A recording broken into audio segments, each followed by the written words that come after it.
Les personnes âgées ont un trésor à transmettre, un héritage à confier.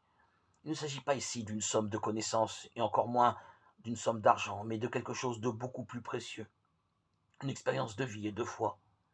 Cette expérience ne s'apprend pas dans les livres, elle se transmet.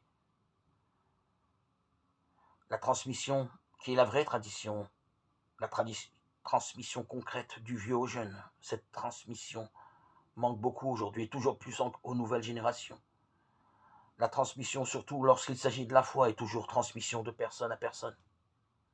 Elle ne consiste pas tant à dire des choses qu'à faire le récit d'une expérience, d'une histoire vécue. La foi, la passion doivent l'animer.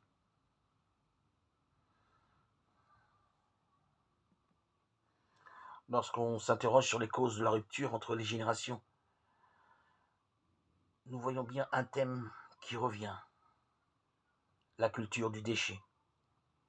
L'autre, en l'occurrence, ici la personne âgée, est vue comme un objet de consommation dont on peut se débarrasser lorsqu'il n'est plus utile. Il est incontestable que cette culture diffuse joue un rôle dans le sentiment d'exclusion qui touche trop souvent les personnes âgées. Mais ne nous arrêtons pas à ce diagnostic.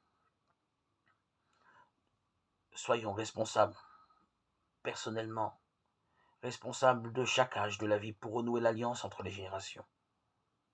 Les personnes âgées ont leur carte à jouer, les jeunes générations, de manière plus ou moins confuse, attendent leur témoignage. Vous êtes la lumière du monde. Une ville située sur une montagne ne peut être cachée. Et l'on n'allume pas une lampe pour la mettre sous le boisseau. On la met sur le lampadaire et elle brille pour tous ceux qui sont dans la maison. Matthieu 5, 14, 15.